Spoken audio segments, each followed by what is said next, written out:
Nashville. Tonight in a one-on-one interview, we sit down with the wife of Landon Eastep, the 37-year-old who was shot and killed on I-65 after a standoff with police.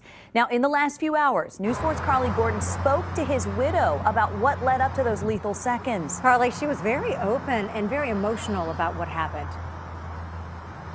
Yeah, Chelsea Eastep says she doesn't know why her husband ended up on the highway or what he pulled out of his pocket during that standoff with police. What she does know is that her husband was struggling in more ways than one. And tonight she says his death could and should have been prevented. You got to get the middle too, though. I can't reach it. You can. Chelsea Eastep has spent the past few days watching videos of her husband over and over again. I loved him very much. I still love him very much. But on top of grieving, she's also been doing press conferences, making funeral arrangements, dealing with hate messages on social media. A lot of people are saying, you know, I might not have pulled the trigger, but it was all my fault. That he didn't love me and that I didn't care about him. Chelsea doesn't hide the fact that the two were struggling. Landon, she says, was battling mental health issues and drug addiction.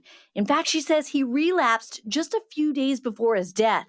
And her final words to him during a fight that morning, she says she'll regret them the rest of her life. Because the only way that I was able to slightly apologize for that was in front of his dead body. And I'll never be able to change that. And I'll never be able to have him look at me and say, it's okay, you know, it's okay. We're gonna get through it. But all of that, she says, doesn't come close to painting the full picture of who Landon was. He was always the light in the room. Like when Landon was being himself, there wasn't anybody that didn't like him. As for how he died, Chelsea says she watched the police video just once by accident. And that will forever haunt me. I don't want to see it again, ever. But it is definitely something that is burned into my brain. And having seen it tonight, she's adamant police should have used less lethal force. It just wasn't handled properly, and my husband could be with me today. Like, there's no reason for him not to be here. There's no reason for me to be going through this. There's no reason for his family to be going through this.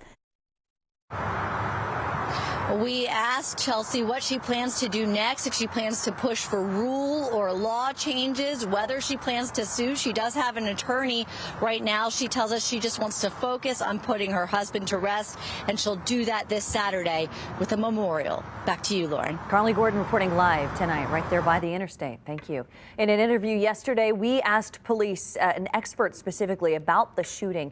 He says officers aren't taught to use less lethal weapons in situations like the one with Eastep. And you can hear his explanation by clicking on the story inside the News 4 app. We know 9 law enforcement officers were involved in the shooting. 6 were with Metro Police. Chief Drake announced less than 24 hours after the shooting that 5 were put on administrative duty. Another was decommissioned. This investigation could take a while, and we'll follow updates as they become available.